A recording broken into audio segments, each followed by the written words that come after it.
Hey everyone, it's January 1st, and that means that if today is your birthday, you share it with Canadian serial killer Clifford Robert Olson Jr., known as the Beast of British Columbia, who murdered 11 victims in the early 1980s. And that is him right up there. Born in Vancouver in 1940, Olson was the son of a soldier and a housekeeper. After the end of the Second World War, the family settled down in Vancouver, where his father became a milkman and was one of the last to deliver milk with a horse-drawn cart.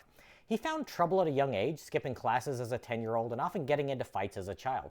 His parents enrolled him in boxing lessons to learn self-defense, but all he did was go around to everyone who had beaten him up and return the favor. Olson dropped out of school in the 8th grade and started working at a racetrack, and first ran afoul of the law in 1957 at the age of 17. Over the next 24 years, he was convicted of almost 100 offenses, including armed robbery, possession of stolen property, forgery, fraud, DUI, and theft. He proved to be difficult to keep behind bars as he escaped from jail 7 times between 1957 and 1968.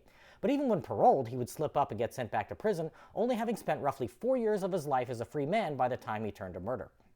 It was when he was out on parole in 1980 that he killed for the first time, strangling and stabbing a 12-year-old girl. He had a son in April of 1981 and apparently celebrated that event by killing a 13-year-old girl and 16-year-old boy in the same week. To get the boy to willingly go with him in his truck, Olson offered him work on a construction project. On the way to the job site, he slipped his victim a knockout drug, after which he engaged in sadistic behavior. His victims ranged in age from 9 to 18, and he largely strangled, beat with a hammer, or stabbed them to death, though he injected one with air, causing an embolism, and drove a 3-inch stake into the head of another. The murders spanned just a year and a half, with the bodies left scattered across the Fraser River Delta and the coastal mountains of British Columbia. He got married during his murder spree and was finally caught trying to abduct 2 teen girls, though the police had little evidence to tie him to the murders. Olson didn't know this, however, and told the investigators that he would lead them to 11 bodies if they gave his wife $100,000. Facing the prospect of letting him go kill again, the Royal Canadian Mounted Police paid up, after which he pleaded guilty and was sentenced to life in prison in 1982.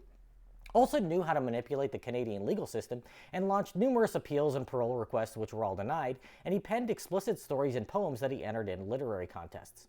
He even sued for the right to have a sex doll in his cell, but lost that case. It was revealed in 2010 that he was receiving a pension and low-income support payments from the Canadian government, which led to a legislative change to deny prisoners financial benefits. The money he had received was placed into a trust for his wife, who refused to return the funds. Olson died of cancer while behind bars in 2011. If this is your birthday, I hope you have a great day. Leave me a comment so I can wish you a happy birthday. If you know someone whose birthday it is today, send them this video so they can find out all about their birthday twin.